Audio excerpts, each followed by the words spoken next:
Ever wonder how much of the world's trade squeezes through just a handful of narrow points on the map?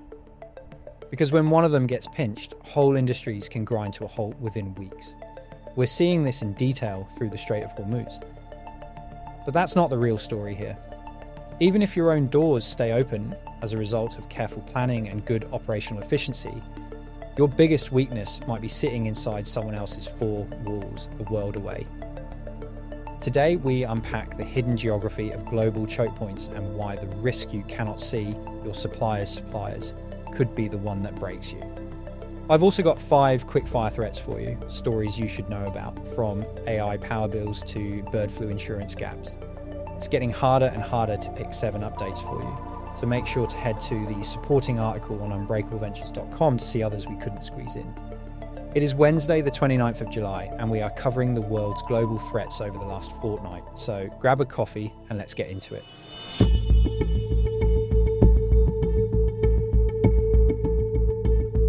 Welcome to Unbreakable Ventures. I'm Ollie Law, Editor-in-Chief and co-founder of Fix Inc., the advisory that funds this publication.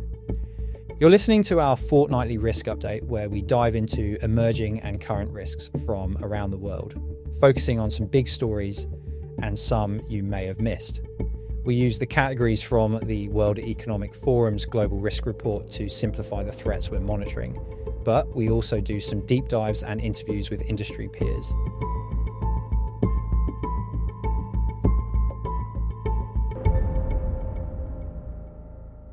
Picture the global economy as a set of pipes. Most flow freely, but a few narrow points carry everything. Those narrow points are called choke points. And when one gets squeezed, the pain spreads fast and far. Like a blockage in an artery, it's serious and requires immediate attention.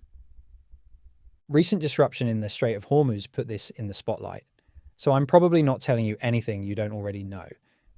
But the lesson is much bigger than one waterway. The latest Middle East conflict is not a one-off shock, but another sign that geopolitical risk has become a structural feature of the global economy, with 4 supply shocks in 6 years. So what exactly is a choke point?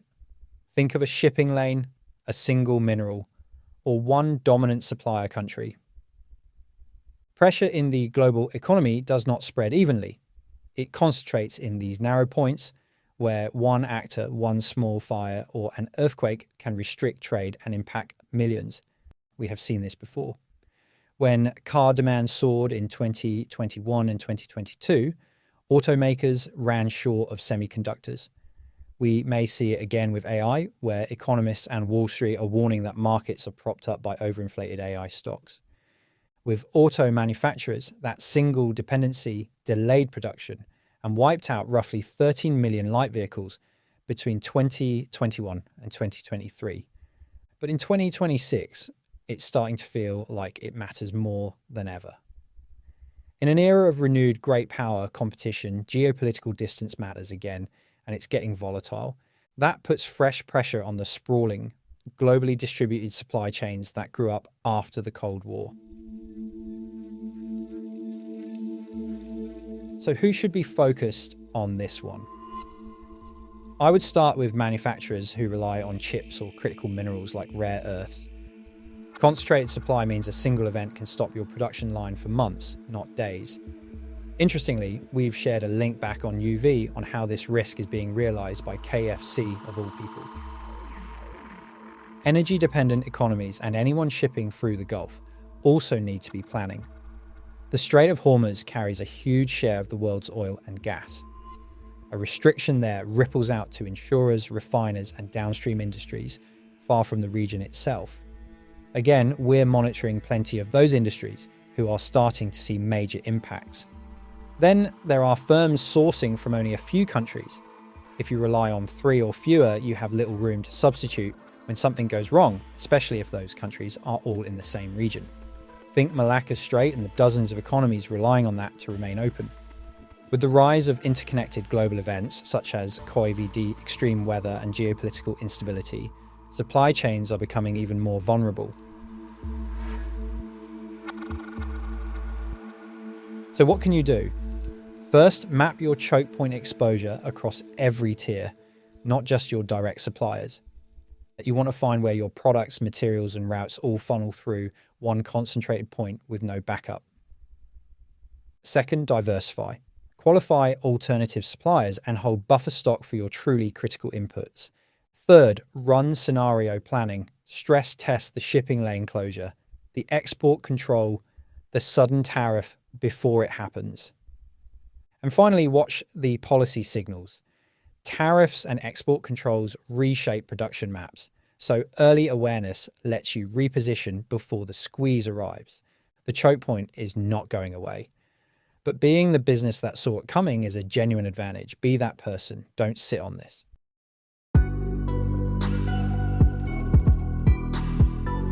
You are listening to Unbreakable Ventures, a threat intelligence publication by FixInc.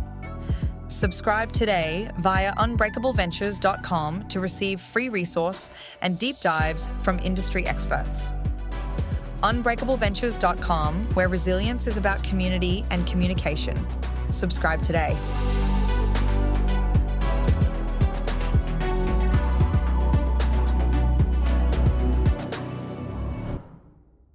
Before we move on to our second threat update, we're sharing our quick-fire emerging threats we've picked up throughout the week. These will be noteworthy stories we think you should know about, but less detailed than our two core threats analysed.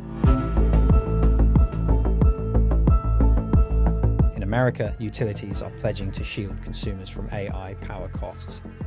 President Trump's ratepayer protection pledge now covers 80% of all power delivered to US homes and businesses. The White House expanded the pledge to 187 utilities, cooperatives, and data center developers, along with 23 governors. The catch? The agreement contained no formal enforcement mechanisms, and ratepayers are still seeing their energy bills increase by 25% in 4 years.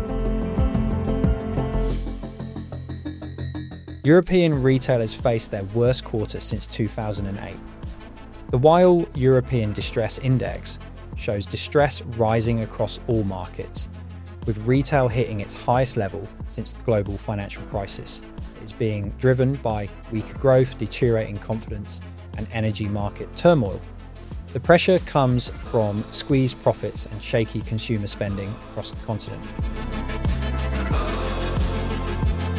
Malaysia has confronted an escalating data leak crisis.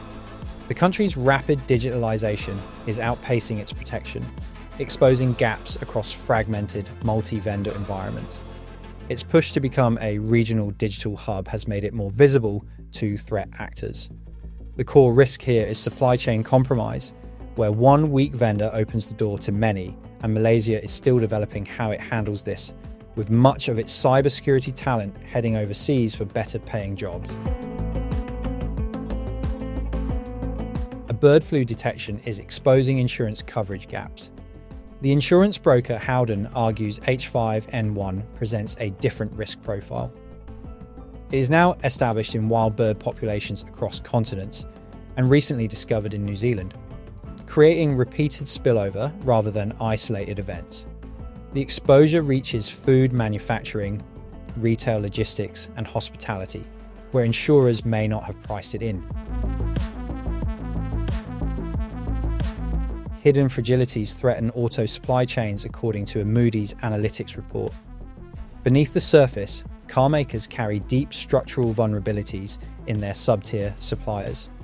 The chip crunch of 2021 and 2022 showed how one concentrated dependency can halt production. The real danger is unseen reliance several tiers down that nobody has mapped. We touched on this in our first story and will again in our second. Further sources and references can be found in the footnotes of this podcast, but without further delay, let's look at our second threat update this week.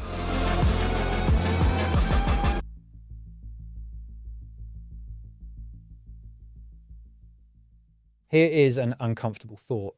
You could do everything right and still get taken down by a company you have never heard of. That is the reality of third-party risk. And a new study has just confirmed most businesses are looking in the wrong direction. Companies have spent years strengthening their supply chains against disruption, but the Zurich-based insurance firm Swiss Re says many of them have overlooked one of the biggest risks by focusing only on their own operations instead of partners' weaknesses too. Let us put numbers to it, because they are striking when you lay them out.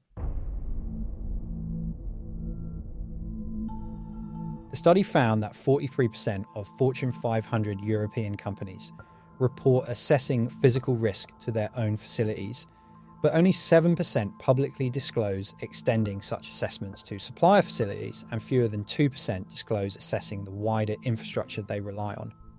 Think about that a second. Almost nobody is checking the infrastructure. Their whole operation quietly depends on, according to this report. But why does this matter so much? Because supply chains today are woven together far more tightly than they used to be. Supply chains today are more interconnected than ever. A disruption at a supplier, a power provider, or a transport hub can have consequences well beyond the location where the event occurs. And it goes deeper still. Each of your suppliers has their own suppliers, and those have theirs.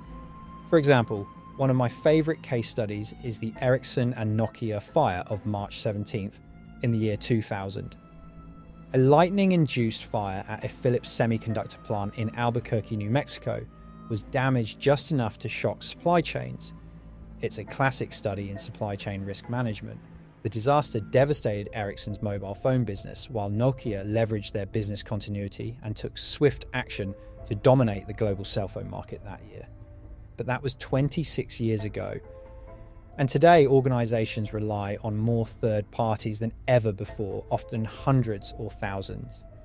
But those third parties, in turn, rely on their own network of sub-vendors and service providers. The result is a risk ecosystem that's far deeper than most teams can see. I know personally of resilience professionals and risk managers at major banks who have entire full-time teams set up to assess third and fourth party vendor risk.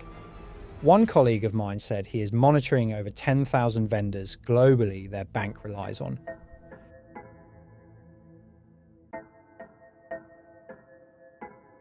So who should be paying attention? The realistic answer is that if you manage hundreds or thousands of suppliers, this is for you. But realistically, given how interconnected we all are now, it's anyone who has a process that generates revenue, but relies on an external system, person, or supply chain to produce that. Monitoring that many vendors is so complex that third-party risk often gets lived with rather than removed. If you assess only your own facilities, you are carrying hidden exposure that stays invisible until a disruption forces a costly reactive scramble. And if you lean on cloud services, subcontractors, or external parties, a failure deep in the chain can ripple all the way back to you. CrowdStrike, for example, classic case of that ripple effect. That all sounds too much to handle, I understand. So we need to get practical. At my advisory Fixinc, we believe the answer is going back to the basics of resilience. First principle thinking of how we, as practitioners, would determine an organization to have the basics of resilience in place. And we do this by asking every third party one simple question. Do you have a plan? And when did you last validate it? If a supplier cannot give you that in writing, verified and reviewed by an external party within the last 12 months, in fact, ideally 6 months, you have found a major vulnerability. You do not even need to investigate why. The absence of a plan is the answer, and you should consider this a major risk. From there, build a map. Identify the third and even fourth parties you would consider unacceptable on the risk maturity spectrum. If you don't want to do this in-house, there are plenty of tools that can help you with this. Or just outsource it. That lets you focus on the weakest links promptly, rather than trying to investigate thousands of vendors forever. Because the reality is that your fourth parties are bringing on their own vulnerabilities practically daily. It's unsustainable to keep up. So map the most critical ones and ask for that evidence of validation. Push your assessments outward beyond your own walls to supplier facilities and the wider infrastructure you rely on. Create a ripple effect within your own ecosystem. If you're part of a notable, sizable organization investing substantially in a third and fourth party supplier, you are well within your rights to ask for mitigation evidence. Recently, a client of FixInc said that he could ask his third parties for evidence no problem. But someone like Microsoft isn't going to listen and probably won't hand over their business continuity plans. But the reality is different. Many of these big players will if you can reach an account manager. Some have them listed on their websites. But even if they don't, we must change that mindset collectively. Campaign for this to become the norm or lose our business. Crucially, make this continuous, not a once-a-year tick box. Continuous monitoring and nth party mapping are no longer nice to haves. They are the new foundation of resilience, a critical point in your own business impact analysis and the new norm. Just like the choke points we opened with, the danger here is concentration and blind spots. The businesses that map them will win. The ones that assume they are fine get surprised in the worst possible way. Which one are you?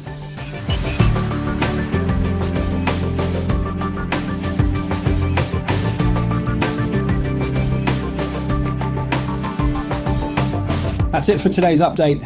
If you need help navigating these threats or building a plan to protect your business, the same advisors who collate these insights are here to help. Head over to unbreakableventures.com to book a complimentary chat online with one of them. And if you found this resource useful, consider subscribing to Unbreakable Ventures or sharing the article with your network. After all, resilience is about community and communication. Until next time, stay curious, stay informed, stay safe. Unbreakable Ventures is brought to you by the Senior Advisory Team at FixInc, a boutique resilience advisory based in the Oceania, ASEAN and India regions. Special thanks to our sponsor and Europe's leading SaaS provider for resilience software, F24. Our resources are researched and published by industry specialists across New Zealand, Australia, Malaysia and the UK. This podcast provides advice and opinion on disaster recovery and the threat landscape. The content is not a substitute for expert guidance during a crisis. Unbreakable Ventures is trademarked by FixInc Consulting Partners, a FixInc Group company.